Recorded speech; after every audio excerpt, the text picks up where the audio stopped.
सुबह के 7:10 स्टेशन पर चाय वालों की आवाज़ गूंजती, कुली भागते, सीटी बजती और उसी भीड़ में सफ़ेद कुर्ता पैजामा पहने एक दुबला पतला बुजुर्ग हमेशा टिकट खिड़की पर सबसे पहले खड़ा मिलता। एक सिंगल टिकट शिवपुर तक। क्लर्क टिकट देता, बुजुर्ग जेब से पैसे निकालता, टिकट को दोनों हाथों से ऐसे संभालता जैसे कोई अमानत हो। फिर प्लेटफॉर्म नंबर 2 की सबसे आखिरी बेंच पर जाकर बैठ जाता। ट्रेन आती, दरवाजे खुलते, लोग चढ़ते उतरते, लेकिन वह कभी ट्रेन में नहीं बैठता। ट्रेन चली जाती, वह टिकट को धीरे से अपनी जेब में रखता और चुपचाप घर लौट जाता। यह सिलसिला 1-2 दिन नहीं, पूरे 25 साल तक चला।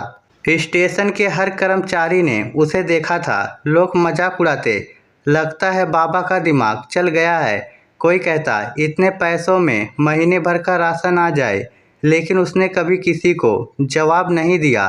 फिर एक दिन स्टेशन मास्टर बदलकर नया अफसर आया। उसका नाम था निखिल। पहले ही हफ्ते उसने उस बुजुर्ग को देखा, दूसरे दिन फिर देखा, तीसरे दिन भी वही। अब उससे रहा नहीं गया। ट्रेन निकलने के बाद वह बुजुर्ग के पास जाकर बैठ गया। बाबा, अगर बुरा ना मानो तो एक बात पूछूं? बुजुर्ग मुस्कुरा दिए। पूछो बेटा। आप रोज टिकट खरीदते हैं लेकिन कभी जाते नहीं, आखिर क्यों? बुजुर्ग कुछ पल चुप रहे। उनकी आंखें प्लेटफॉर्म की पटरियों पर टिक गई। फिर उन्होंने जेब से पुराने टिकटों का एक बंडल निकाला, इतना मोटा कि हथेली भर जाए। इनमें हर दिन का हिसाब है। निखिल हैरान रह गया। लेकिन किस बात का हिसाब? बुजुर्ग ने लंबी सांस ली। आज से 25 साल पहले इसी प्लेटफार्म पर मेरा 10 साल का बेटा रोहन मुझसे बिछड़ गया था। निखिल का चेहरा गंभीर हो गया। उस दिन स्टेशन पर बहुत भीड़ थी। उसने कहा था, पापा आप टिकट लेकर आओ, मैं यहीं बेंच पर बैठा हूँ। मैं 5 मिनट में लौटा। बेंच खाली थी। पूरे स्टेशन पर ढूंढा। पुलिस आई, अनाउंसमेंट हुए, अखबारों में फोटो छपे, लेकिन मेरा बेटा कहीं नहीं मिला। बुजुर्ग की आवाज़ कांपने लगी। उस दिन जाते जाते उसने मुझसे एक बात कही थी, पापा अगर मैं कहीं खो गया तो आप मुझे लेने जरूर आना। निखिल की आंखें भर आई। बुजुर्ग ने टिकट को सीने से लगा लिया। बस बेटा, उसी दिन मैंने खुद से वादा किया था कि मैं रोज टिकट खरीदूंगा, ताकि अगर मेरा रोहन कभी लौटे तो उसे लगे कि उसके पापा आज भी उसे लेने आए हैं। मैं नहीं चाहता था कि वह लौटे और मैं एक दिन भी गायब मिलूं। पूरा प्लेटफॉर्म जैसे एक पल के लिए थम गया। अगले दिन निखिल ने स्टेशन के पुराने रिकॉर्ड निकलवाए।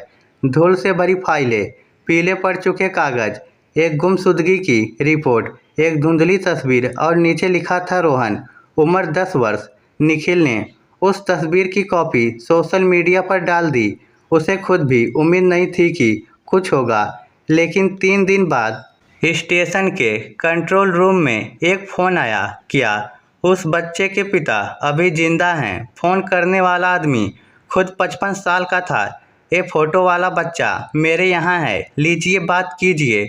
फिर रोहन ने फ़ोन पकड़कर कांपती आवाज़ में कहा, मेरे हाथ पर बचपन से एक जलने का निशान है और मुझे बस इतना याद है कि मैं अपने पापा को बाबूजी कहता था और रेलवे स्टेशन पर खो गया था। डीएनए टेस्ट हुआ, रिपोर्ट आई और सच सामने था। वह सचमुच रोहन था। जिस दिन दोनों की मुलाकात हुई, पूरा स्टेशन देखने आया। रोहन धीरे धीरे बुजुर्ग के सामने पहुंचा। दोनों एक दूसरे को देखते रहे। 25 साल पलक झपकते जैसे लौट आए। रोहन फूट फूट कर रो पड़ा, बाबूजी माफ़ कर दीजिए, मैं आपको ढूंढ नहीं पाया। बुजुर्ग ने उसे गले लगा लिया। पगले, गलती तेरी नहीं थी, मुझे पता था तू जरूर आएगा, इसलिए मैं रोज टिकट लेकर तेरा इंतजार करता रहा। रोहन ने कांपते हुए पूछा, बाबूजी वो सारे टिकट कहाँ है? बुजुर्ग मुस्कुराए। घर में एक लोहे का बक्सा है, उसमें तेरे इंतजार के 25 साल रखे हैं। कुछ महीनों बाद बुजुर्ग की मृत्यु हो गई। रोहन ने वह बक्सा खोला। अंदर हजारों टिकट करीने से रखे थे।